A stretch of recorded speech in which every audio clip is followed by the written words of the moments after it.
सो hi everybody, मैं Ankit Kumar, welcome to my YouTube channel.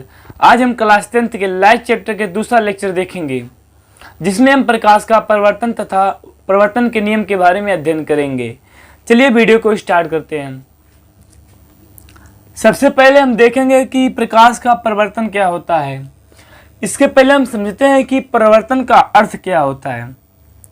देखिए, परिवर्तन का अर्थ होता है कि कोई भी चीज को लौट जाना, यानी कि वापस आ जाना, परिवर्तन कहते हैं, अथवा परिवर्तित हो जाना।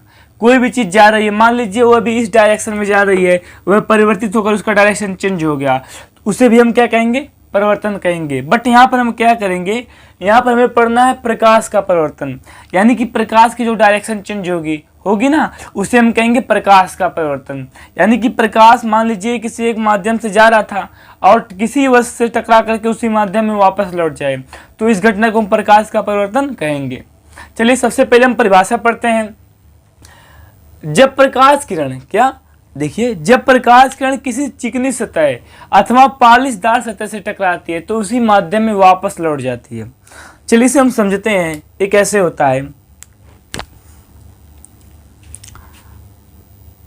मान लीजिए एक क्या है, एक दर्पण है जो आपके घरों में उपस्थित है। एक कौन सा दर्पण है? समतल दर्पण है, जिससे में आप अपना चेहरा देखते हैं। क्या है? समतल दर्पण।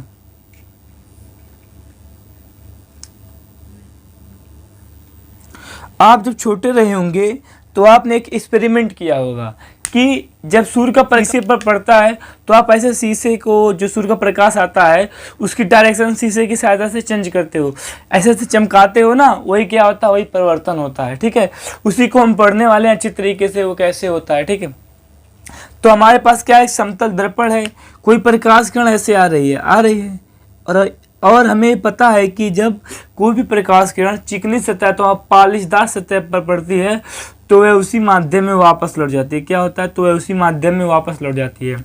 देखो, उसी माध्यम में वापस लौटने का मतलब यह प्रकाश किरण वायु से आ रही है और टकरा करके वायु में वापस लौट जा रही है, तो तब इसे हम कहेंगे कि उसी माध्यम में वापस लौट जा रही है। तो इस घटना को हम नाम देते हैं जी, क्या नाम देते हैं? परिवर्तन। क्या? परिवर्तन। यहाँ पर मैंने प्रकाश किरण को आपतित कराया, इसलिए इसका नाम होता है प्रकाश का परिवर्तन। चलिए एक बार हम परिभाषा की सहायता से इसे अच्छी तरीके से समझते हैं। देखिए, जब प्रकाश किरण, क्या, जब प्रकाश किरण किसी चिकनी सतह अथवा पालिशदार सतह से टकरा करके उसी माध्यम में वापस लौटती है तो इस घटना को प्रकाश का परिवर्तन कहते हैं। मैंने आपको बताया, मान लीजिए कोई दर्पण है, उस पर कोई प्रकाश किरण पड़ रही है, वायु से प्रकाश किरण आ रही है, टकराने के बाद वायु में अगर चली जाती है तो इस घटना को हम प्रकाश का परिवर्तन कहते हैं। ठीक है, ये नहीं जरूरी है कि वहां पर आपको सिर्फ दर्पण हो, दर्पण के स्थान पे आपको कुछ भी हो सकता है, पालिशदार सतह हो सकता है, खुरदरा सतह होता है। बट जो होता है, अगर कोई सतह पालिशदार सतह है तो उसमें क्या होगा? प्रकाश का अधिकांश भाग परिवर्तन होगा।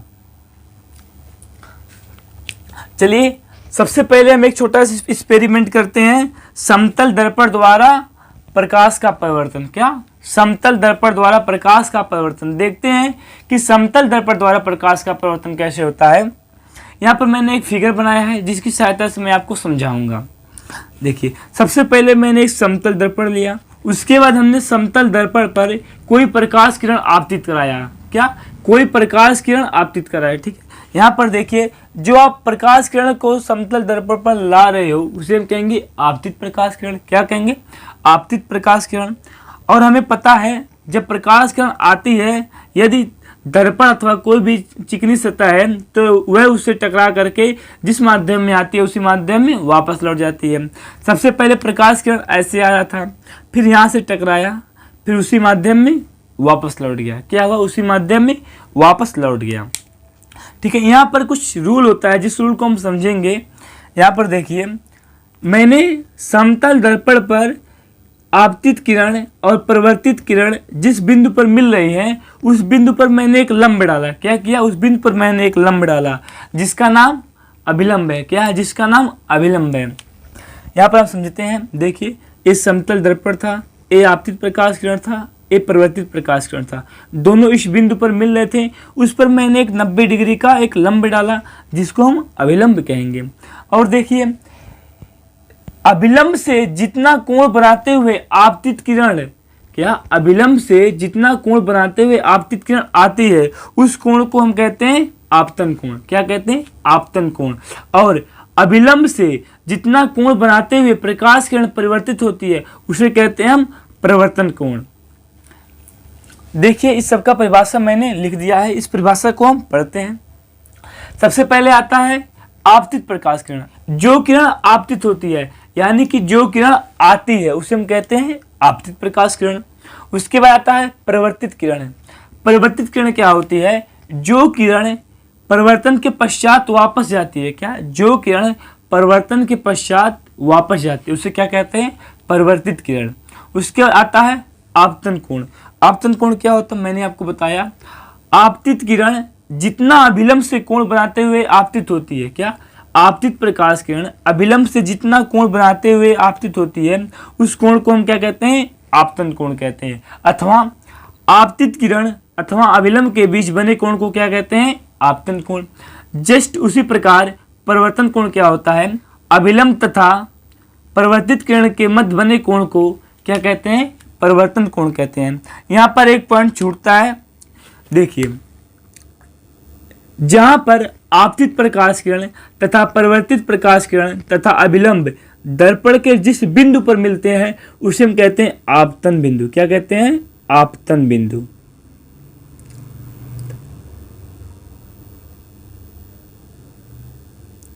फिर से देखिए आपतन बिंदु क्या होता है? आपतित प्रकाश किरण तथा परिवर्तित प्रकाश किरण व अभिलंब दर्पण के जिस बिंदु पर मिलते हैं उस बिंदु को हम क्या कहते हैं? आपतन बिंदु।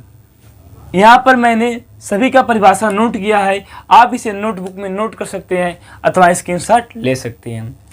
इसके बाद हम पढ़ेंगे परिवर्तन के नियम। हमने आपको प्रकाश का परिवर्तन समझाया और यहाँ पर जो एंगल आई है इसे हम कहते हैं इंसिडेंट रे। क्या? जो एंगल आई है इंसिडेंट रे। आपतन कोण को इंग्लिश में कहा जाता है इंसिडेंट रे। और एंगल आर इसे हम कहते, देखो यहाँ पर जो यल टाइप आपको दिख रहा है इसे कहते हैं एंगल। क्या कहते हैं? कोण। इसे कहेंगे आई कोण, इसे कहेंगे आर कोण। यहाँ पर जो एंगल आर है इसे कहते हैं रिफ्लेक्टेड रे, हिंदी में कहेंगे परिवर्तन कोण। ठीक है, यहाँ पर आप इसे स्क्रीनशॉट ले लीजिए। इसके बाद हम पढ़ते हैं परिवर्तन के नियम को देखते हैं। परिवर्तन का नियम क्या होता है? देखिए परिवर्तन के दो नियम होते हैं। सबसे पहले हम पहला नियम देखेंगे यानी कि नियम नंबर 1। क्या? नियम नंबर 1।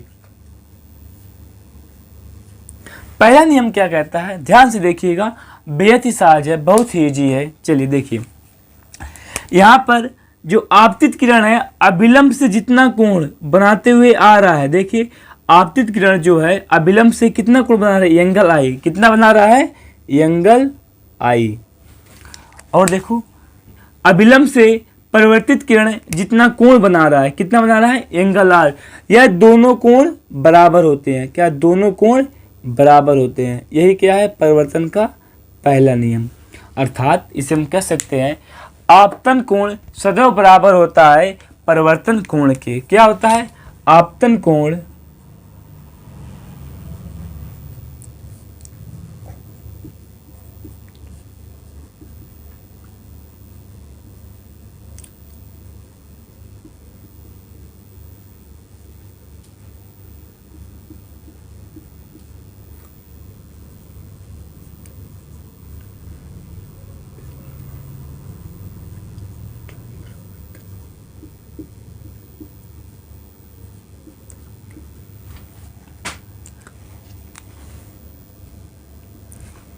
देखिए नियम नंबर 1 पहला क्या है? आपतन कोण सदैव बराबर होता है परिवर्तन कोण के, अर्थात एंगल आई बराबर एंगल आर। इसके बाद दूसरा नियम जो कहता है कि आपतित किरण तथा परिवर्तित किरण व अभिलंब तीनों एक ही तल में होते हैं। इसका अर्थ क्या है? देखिए जो किरण आ रही है और जो किरण जा रही है तथा अभिलंब तीनों एक ही तल में होते हैं। देखिए तल का मतलब क्या होता है? तल का मतलब होता है सतह। क्या होता है?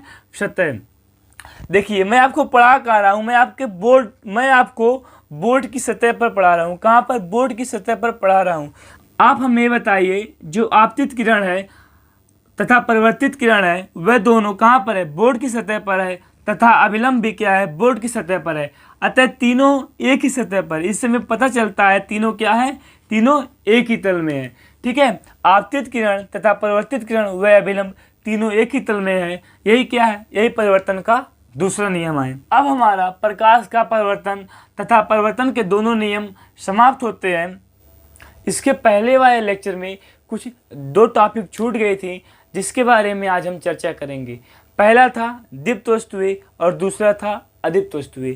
देखिए, दीप्त वस्तुएं क्या होती है, जो वस्तुएं स्वयं प्रकाश उत्पन्न करे। क्या, जो वस्तुएं स्वयं प्रकाश उत्पन्न करे उसे कहते हैं दीप्त वस्तुएं। जैसे सूर्य, जुगनू, जलती हुई मोमबत्ती, ये सब क्या है, ये सब दीप्त वस्तुएं हैं। उसके बाद आता है अदीप्त वस्तुएं।